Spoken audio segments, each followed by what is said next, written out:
reason we overspent. And here's how I got there.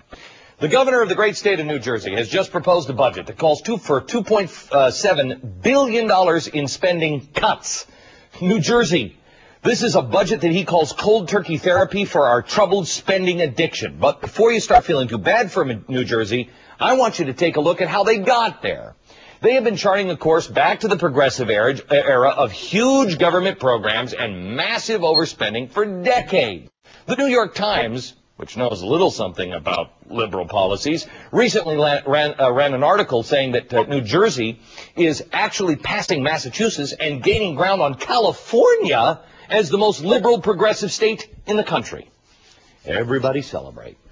New Jersey's debt, including their pension and future health care costs, currently stand at about $45,000 per household. The interest alone on that debt accounts for more money each year than the state spends on higher education. But it didn't get that way because of New Jersey's taxes. Oh, no, they're so low. Quite the opposite.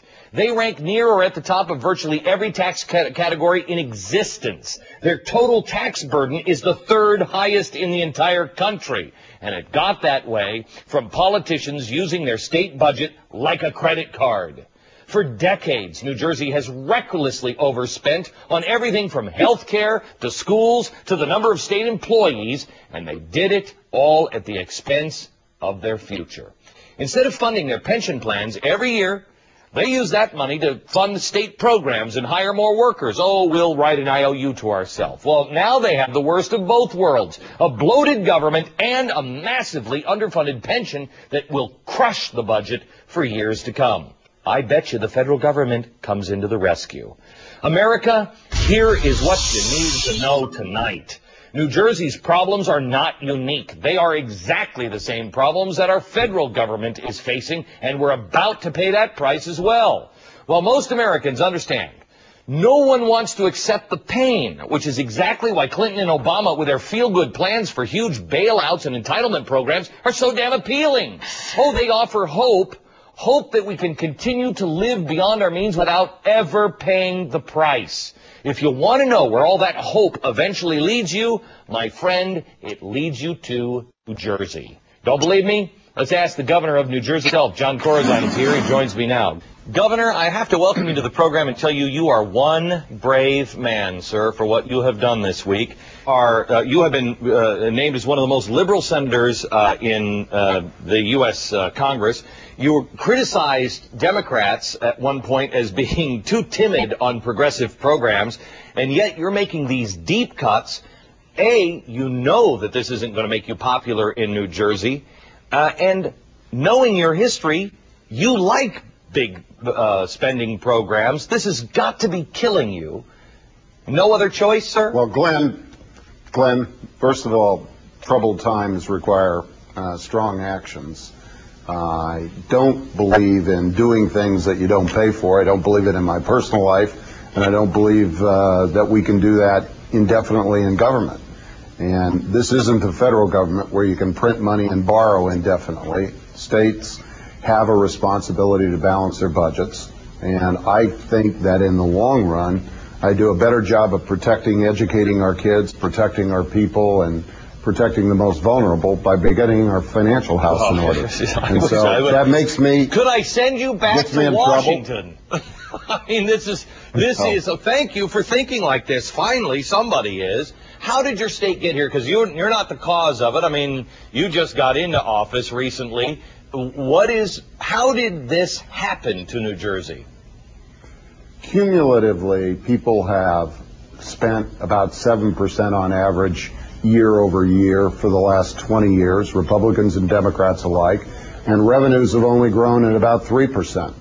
And then occasionally we raise taxes, occasionally cut taxes, but that 7% and 3% lines keep going on. What we have done is fill that gap. Sometimes we borrowed against pension obligations, sometimes the unemployment trust fund, sometimes we went actually into the bond markets or went to the bank and borrowed the money.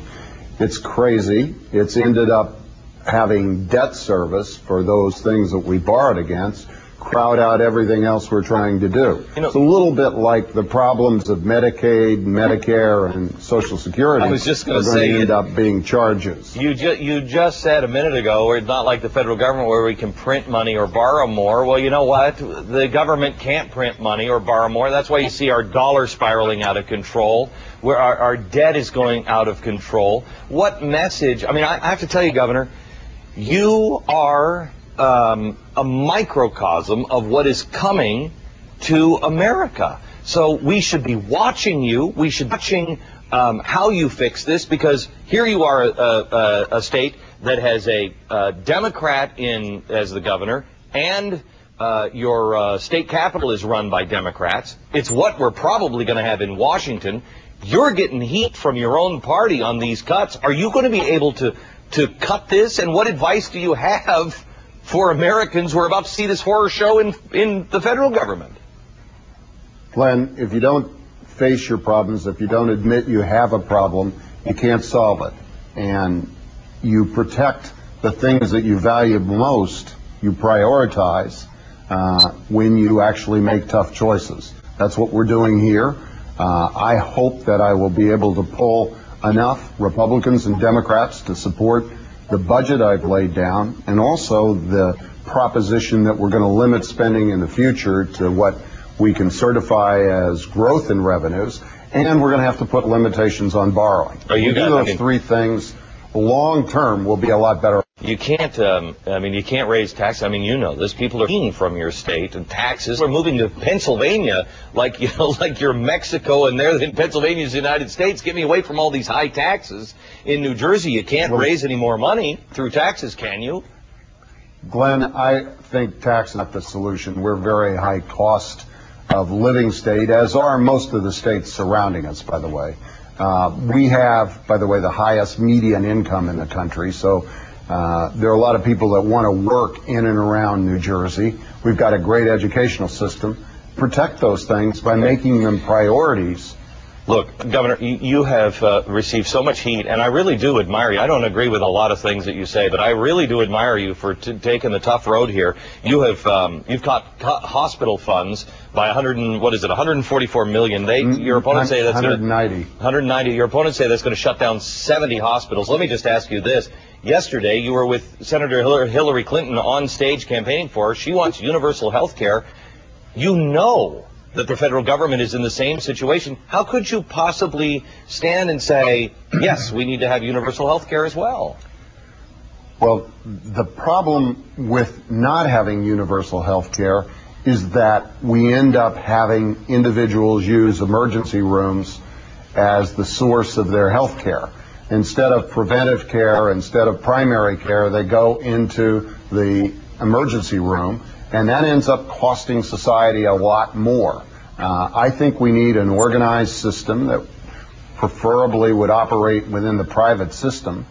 Some of the mandated kinds of systems that we've seen proposed by other governors, including Republican governors. Right. Governor, we'd love to have you back, and we will watch it closely. And anytime you need to get the word out on what's really going on with spending in New Jersey, we'd love to make room for you. Thank you very much, sir. Thanks, Glenn. You bet. Plans for a fence on our